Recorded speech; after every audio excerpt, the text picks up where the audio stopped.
double champion de France qui se pose là, dans une seconde, sous vos yeux.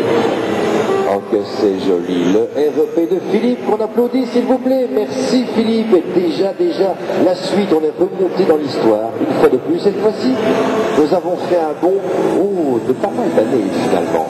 Machine pour chaque pilote, revoici Lionel, il pilotait des avions de la Première Guerre mondiale, et maintenant il pilote ceci, regardez.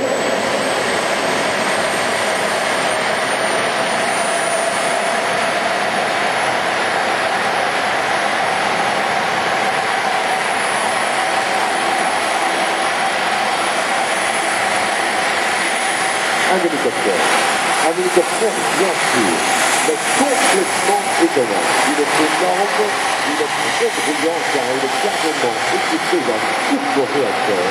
Et oui, pas moi.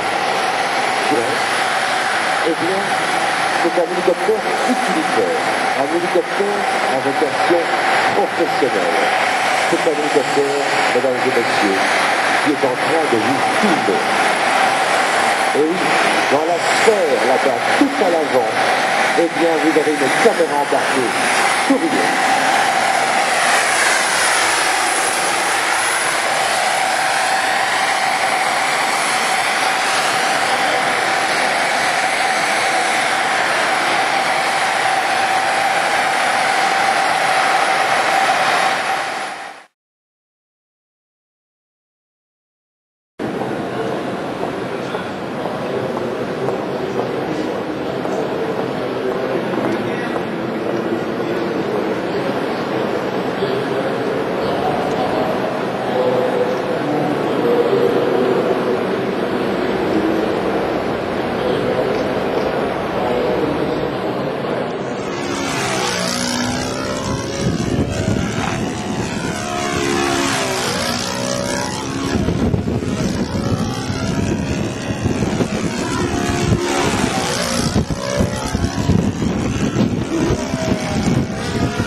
Autrement dit, l'avion déjà, le premier avion école au monde peut-être.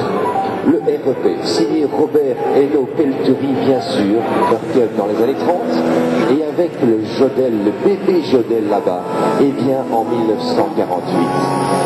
L'un est américain, vous le connaissez, le Piper Cub, peut-être l'avion de tourisme le plus répandu au monde.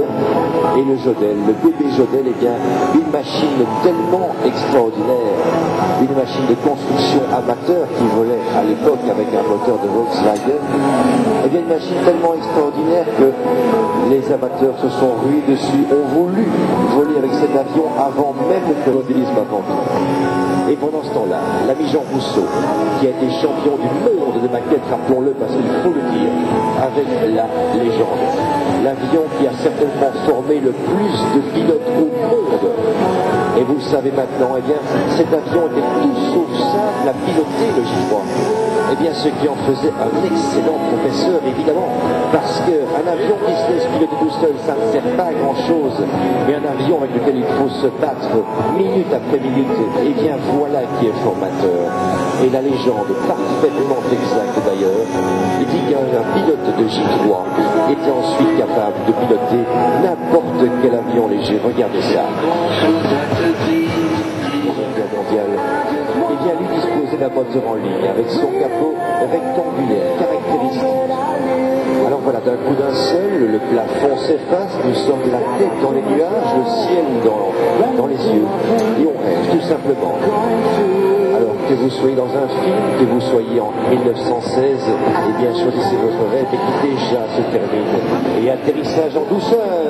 de Jean-François et de son Subway, suivi dans un instant, retour de patrouille par Lionel et son SE5A.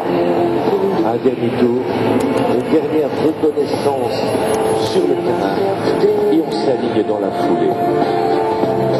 De 1976 à 2003, comme ceci, en rentrant le train et en relevant le nez, il a sillonné l'espace, il a traversé le monde, il est déjà au-dessus de l'Atlantique à Mach 2. Poussé littéralement en pensée par Jean-Claude, qui a une fois encore mis son vol par pilote interposé. Nous sommes là avec peut-être l'un des plus grands fleurons de l'aviation, et n'ayons pas peur des mots, de l'aviation mondiale. Regardez ça.